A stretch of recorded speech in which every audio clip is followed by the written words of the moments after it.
నమస్తే. మొన్న మార్వాడీలు అందరు కలిసి ఒక దళితుని పైన దాడి చేయడం జరిగింది. ఏం ఇష్యూ తెలుసా? అది ఎంత చిన్న ఇష్యూ తెలుసా? కారు జరపండి, మేము పోవాలి అని చెప్పినందుకు అక్కడ ఉన్నటువంటి వాళ్ళ వర్కర్స్తో ప్లస్ వాళ్ళ కుటుంబ సభ్యులందరూ కలిసి ఒక దళితుని పైన దాడి చేయడం జరిగింది. అసలు చిన్న ఇష్యూ, అది ముందు కారు పోనీ అని చెప్పినందుకు. అంటే మార్వాడి వ్యవస్థ ఎంత గట్టిగా ఉందంటే తెలంగాణలో వాళ్ళు ఏం చేసినా నడుస్తుంది. ఎందుకంటే బిజినెస్లు వాళ్ళ చేతిలో ఉన్నాయి. మొత్తం ఏది చూసుకున్నా నువ్వు పోండి ఒకసారి తెలంగాణలో లేకపోతే హైదరాబాద్లో పోండి, ఏ మూలకి ఏ షాపు, అసలు జ్యువెలరీ షాప్ నుంచి ఏ షాప్ అయినా వాళ్ళ చేతుల్లో ఉన్నాయి. కిరాణా షాపు కానీ ఏదైనా వాళ్ళు అంత బలంగా పేరుకుపోయింది తెలంగాణలో మార్వాడి వ్యవస్థ. సో అసలు మన తెలంగాణలో పైన మన దగ్గర బతుకుతూ మన ఇచ్చినటువంటి డబ్బులతో సంపాదించుకుంటూ మన మీద బిజినెస్ చేస్తూ మన మీద వాళ్ళ అహంకారాన్ని కావచ్చు వాళ్ళ పెత్తనాన్ని చూపిస్తున్నటువంటి మార్వాడి వ్యవస్థ పైన మాట్లాడదాం. మనతో మాట్లాడడానికి తెలంగాణ శామన్ నుండు. నమస్తే అన్న. బాగున్నావా? ఏమంటారన్నా, ఇంత మన ఇక్కడ తెలంగాణలో ఘోరగా విపరీతంగా పెరిగిపోయింది ఈ మార్వాడి వ్యవస్థ. అవును, బలంగా మళ్ళీ ఆర్థికంగా బలోపేతంగా ఉండి పెరిగిపోయింది. దీన్ని ఎలా చూస్తున్నాను? నువ్వే దాన్ని వెలికి తీసుకొని వచ్చావు. ఆ రోజు ఏదైతే మోండా మార్కెట్ లో కొంతమంది మార్వాడి గుండాస్, నేను మళ్ళీ మెన్షన్ చేస్తా ఉన్నాను, మార్వాడి గుండాస్ ఏదైతే అత్యంత కిరాతకంగా ఒక దళితుడి పైన ఆపడానికి వచ్చినటువంటి పాలమ్ముకునే ఒక ఆరకటిక పైన ఏం జరుగుతుందా అని అడుగుతానికి వచ్చిన ఒక ముదిరాజ్ పైన, అంటే 3 సామాజిక వర్గాల పైన పర్టికులర్ గా మార్వాడి గుంపు, ఒక మార్వాడి మాఫియా, ఒక మార్వాడి గుండా మొత్తం దాడి చేసింది. నువ్వే అక్కడ ఉన్నటువంటి మన ఛానల్ వేదికగానే మీరే వెళ్ళారు కదా అక్షిత్, నువ్వే వెళ్ళావు కదా. సో మన ఛానల్ చూసిన తర్వాతనే ఏం జరిగిందని వాస్తవ విషయాలను వెళ్ళి అడిగి తెలుసుకొని బాధితుల్ని పరామర్శించారు. వాళ్ళు ఎంత, ఒక ఆయనకు ఆ సాయి కిరణ్ అనేటువంటి వ్యక్తి ఉన్నాడు కదా, ఈ పన్నీర్ కొట్టారు. ఇంకొక ఆయన పాలమ్ముకునేటప్పుడు కూడా ఈ చెవు పగల కొట్టారు. ఇంకో ముదిరాజు అయిన కూడా ఆయనని పిడిగుద్దులు గుద్దారు. సో ఇక్కడ మోండా మార్కెట్ లో ప్రధానంగా ఈ దాడి జరగడానికి ప్రధానమైనటువంటి కారణం ఏంటంటే, మనందరం అనుకుంటాం ఎక్కడికి పోయి గ్రామాలలో కులం ఉంటది, సిటీలో ఎక్కడో కులం అనేది చాలా మంది, కొంతమంది నాయకులు, బీజేపీ నాయకులు కూడా చెప్తా ఉంటారు. నేనేమంటారు, రైట్, తెలంగాణ సమాజం కులాన్ని బట్టి, ఇప్పుడు నీ కులం ఏదో నాకు తెలియదు, ఒక అంశాన్ని తెరపైకి తీసుకొస్తాం, పలానాయన ఏ కులము, పలానాయన ఏ మతం అని చూస్తామా? తెలంగాణ సమాజం కులాలని మతాలకు అతీతంగా బతికేటువంటి సమాజం, అన్నల తమ్ముళ్ళగా కలిసేటువంటి సమాజం. ఇటువంటి మంచి సమాజంలో ఇటువంటి చిచ్చులు పెట్టిన వ్యక్తులు ఎవరు? Because of Marwadis. నేను మళ్ళీ మార్వాడీస్ నేను చెప్తా, అక్కడ ఉన్నటువంటి వాళ్ళు. నేను వెళ్ళి అనుకున్నాను, అన్న ఇన్ని సంవత్సరాల నుంచి ఈ బస్తీలో మేము అందరం అన్నల తమ్ముళ్ళ కలిసి బతుకుతామన్నా అని చెప్తా ఉన్నారు. రైట్, మరి కలిసి బతుకుతా ఉంటే పర్టికులర్ గా అరే మళ్ళీ కమ్ జాత్ నాకేలవుడే తేరకు కైకూరే, అంతేనా? నీ జాతి నీకెందుకు రా, తక్కువ కులం నీకెందుకు నేను బండి ఏడ పెట్టుకుంటే అన్నాడు. నా సాయి ఏమడిగాడు, వెనక నుంచి వచ్చి, ఏంది బ్రదర్ ఇది పబ్లిక్ రోడ్డు కట్టంగా కారు పెట్టావు తీయొచ్చు కంటే నీకెందుకు కమ్ జాత్ మాకిరోడే తేరకు కైకూరే అని అన్నాడు మార్వాడి. ఆయన నన్ను అంటవా బ్రదర్ అని చెప్పేసి మనోడు కూడా క్వశ్చన్ చేస్తే, ఈయనని కొట్టి కుర్చీలు, అక్కడ ఉన్నటువంటి టేబుల్లు అన్ని తీసుకొని ఒక గుంపు అడుగుతానికి వచ్చినటువంటి అదే బస్తీ అయినటువంటి ఇంకో సాయి పాలమ్ముకునే ఆయనను అందరిని గుద్దురు. సీసీ కెమెరాలు ఉన్నాయి కాబట్టి వాళ్ళ బండారం బయటపడ్డాడు. లేకపోతే ఎంత నరరూప రాక్షసులు వీళ్ళు, ఎంత నరరూప రాక్షసులు. మీరు అన్నట్టు గ్రామాలలోకి మార్వాడీలు చొరవైపోయారు. అరే ఏది చూడు, ఇప్పుడు పై ట్యూబ్ లైట్లు అమ్ముకునే దుకాణాలు వాళ్ళయే, పెయింట్లు అమ్ముకునే దుకాణాలు వాళ్ళయే, దాల్ బాటి వాళ్ళదే, కచోరీ వాళ్ళదే, స్వీట్ షాపులు వాళ్ళయే, మొత్తం ఐటీ కంపెనీలలో యజమానులు వాళ్ళే, ఈ దేశాన్ని దోచుకునే దొంగలు వాళ్ళే. 28 మంది ఈ దేశాన్ని దోచుకుంటే ఒక విజయ్ మాల్యా బెంగళూరుకి తప్పినట్టు తప్ప మిగతా వాళ్ళందరూ మార్వాడీసే. మరి ఎక్కడ మీ పాత్ర? మీరు నిజంగా గొప్ప పరివర్తనవాదులు మేము అని చెప్పుకుంటున్నారు కదా, మీరు పరివర్తనవాదులు అయితే మీరు ధర్మరక్షకులు అని చెప్పుకుంటున్నారు కదా, ఏం చెప్పండి, ఎక్కడుంది మీ శ్రమ? రోడ్లు ఉడిచిన వాళ్ళ మీరు? పొద్దున్న లేస్తే మా ఎస్సీ ఎస్టీ బీసీ లాగా మోరల్స్ ఆఫ్ చేసేవాళ్ళ మీరు? ఏంది మీరు చేసేది? ఈ దేశ సంపదను దోచుకునే దొంగలు మీరు. మేము కాదనంటలే, బతుకు తెరువు కోసం వచ్చిన వాళ్ళని ఎవరినైనా సరే ఈ తెలంగాణ సమాజం ఆదరిస్తుంది, పెట్టుకుంటది, అందరికి పోగొడుతుంది. నేల మా నేల మీదకి వచ్చి మా అస్తిత్వం మీద దెబ్బ కొడుతూ మా కల్చర్ని ధ్వంసం చేస్తూ మమ్మల్ని గుద్దుతావా, మమ్మల్ని చంపుతావా? ఖబర్దార్ మార్వాడి గుండాలారా, ఏమనుకుంటున్నారు మీరు? పక్కన 100 కిలోమీటర్ల దూరంలో ఉన్న ఆంధ్రలే వద్దురా నాయన మీ పెత్తనం అని సీమాంధ్ర ఆంధ్ర దోపిడీదారులకు వ్యతిరేకంగా కొట్లాడినాం. 100,000 మంది విద్యార్థులు ప్రాణత్యాగాలు చేశారు.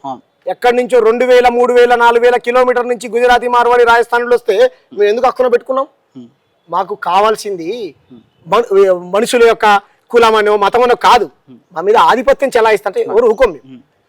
తెలంగాణ సమాజం కూడా అటువంటిది కదా. కాబట్టి ఎక్కడి నుంచో వచ్చిన రాయలసీమను కూడా ఇక్కడ ఎందుకు ఎమ్మెల్యేని చేశారు? తెలంగాణ ప్రజలకు ఇదే కదా. సరే ఓకే, అక్కడ ఉన్నటువంటి మార్వాడి గుంపంతా ఓట్లు వేసింది, అది వేరే విషయం అనుకో, మేము కాదనంటలే. కానీ ఇటువంటి దాడులు చేసుకోవద్దు. మీరు ఏం చేయాలనుకుంటున్నారు ఈ రాష్ట్రాన్ని?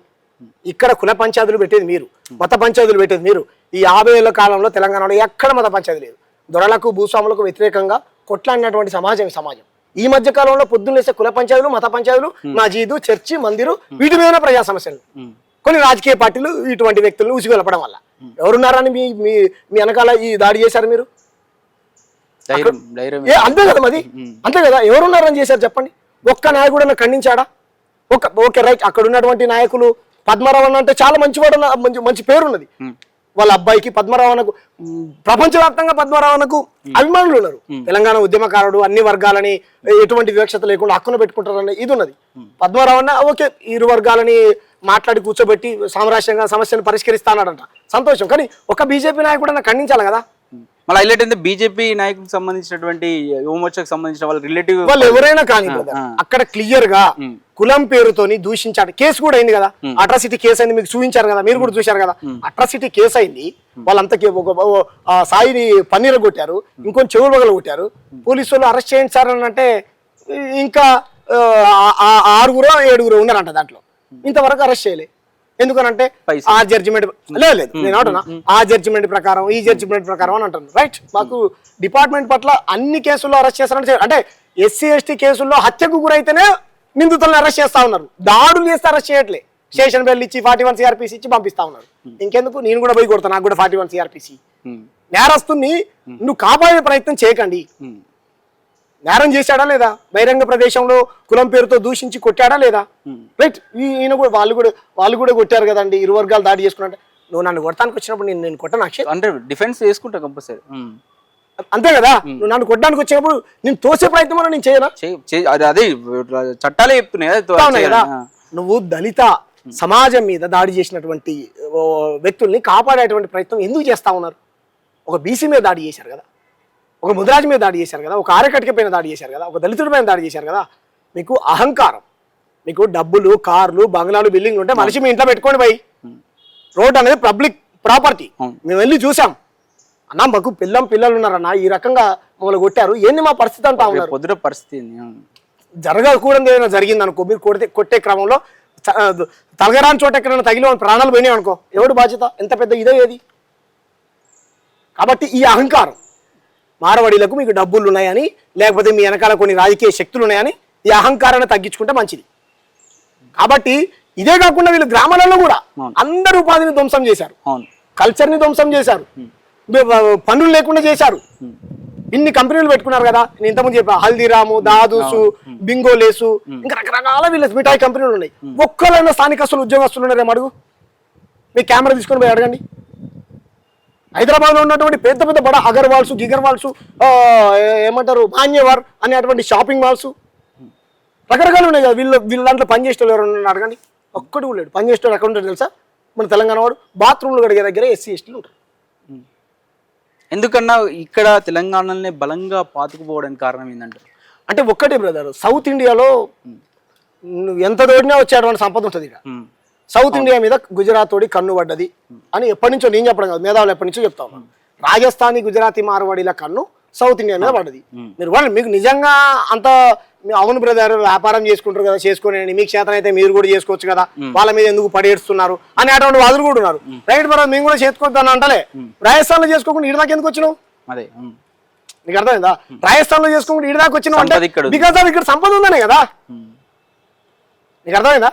మరి ఆంధ్రోడు ఇటు దాకా వస్తే నీ అట్టు వేరు, నా జొన్న రొట్టె వేరు, నీ కల్చర్, నీ కట్టెగార, నీ పూతరేకులు వేరు, మా కట్టెగారాలు వేరు అని మరి వాడిని ఎందుకు వెళ్ళగొట్టినావు? మా నీళ్లు, మా నిధులు, మా నియామకాలని ఆంధ్రోడి మీద కొట్లాడినావు. అంత దూరం నుంచి వచ్చినటువంటి గుజరాతీ, మార్వాడి, రాజస్థాన్ మనం కొట్టి చంపుతా ఉంటే నీకు రోచన రావట్లే? రాయడానికి నీకు పెన్ను పాట రాయట్లే? ఏం చేస్తా ఉన్నారు మేధావులు?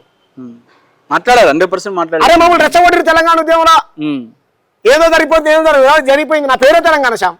ఎంత పిచ్చి ఉండాలి